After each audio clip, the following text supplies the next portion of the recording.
রাখবেন। গত কয়েকদিন যাবত আপনারা খেয়াল করছেন যে বাংলাদেশের শান্তিপ্রিয় অসাম্প্রদায়িক মানুষগুলোকে বিপদগামী করার জন্য বিভিন্ন ধরনের উস্কানি আমাদের ভিতর থেকে, আমাদের বাইরে থেকে, ওপার থেকেও দেওয়া হচ্ছে। কিন্তু তাতেও আলহামদুলিল্লাহ বাংলাদেশের শান্তিপ্রিয় মানুষ, অসাম্প্রদায়িক মানুষগুলো, হিন্দু, মুসলমান, বৌদ্ধ, খ্রিস্টান, মারমা, চাকমা, আমরা গারো, হাজং, সাঁওতাল সবাই কিন্তু আমরা কোনো উস্কানিতে পা দেই নেই। আমরা কিন্তু সবাই আমাদের নিজস্ব ধৈর্য, বিচক্ষণতা দিয়ে আপনারা কিন্তু পরিস্থিতির মোকাবেলা করছেন। দিস ইজ ভেরি গুড, মানে ইট ইজ খুবই উৎসাহব্যঞ্জক একটি অবস্থা।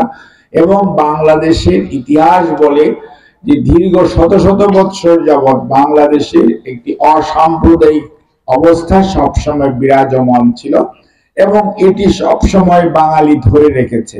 অনেক জায়গায় অনেক দুর্ঘটনা ঘটেছে বা ঘটছেও, তারপরেও কিন্তু বাংলাদেশের মানুষ অত্যন্ত ধৈর্যের সঙ্গে, বিচক্ষণতার সঙ্গে তার বাড়ির পাশের মানুষটিকে তারা বিপদে আপদে অল দি টাইম তারা তার পাশে দাঁড়িয়েছে। এটাই হচ্ছে বাংলাদেশের মানে চিরায়ত যে পরিচিতি, সেটা হচ্ছে আমরা একজন আরেকজনের কষ্টে, সে হিন্দু হোক, মুসলমান হোক, বৌদ্ধ হোক, খ্রিস্টান হোক, ঈদ হোক, পূজা হোক, পার্বণ হোক, সবকিছুর মধ্যেই কিন্তু আমরা একজন আরেকজনেরটা মিলেমিশে আমরা করি। এটা আমাদেরই, যদিও আমাদের ধর্মীয় বিশ্বাস, রাজনৈতিক বিশ্বাস ভিন্ন, কিন্তু তারপরেও আমরা কিন্তু সামাজিক ভাবে যখন এক পাড়াতে, এক গ্রামে, এক অঞ্চলে থাকি, তখন কিন্তু আমরা সবাই মিলেমিশে থাকি।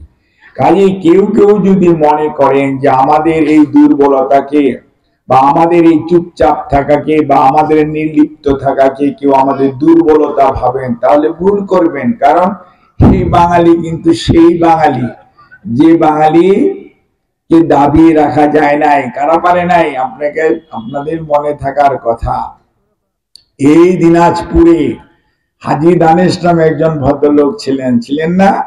কৃষক আন্দোলন কিন্তু পীঠস্থান, মানে অর্থাৎ তীর্থ জন্মভূমি হচ্ছে আপনার দিনাজপুর। দিনাজপুর সবসময় যে খুব ঠান্ডা মানুষ ছিল তা কিন্তু না, তীর ধনুক নিয়ে যুদ্ধ করার জায়গাও কিন্তু দিনাজপুর।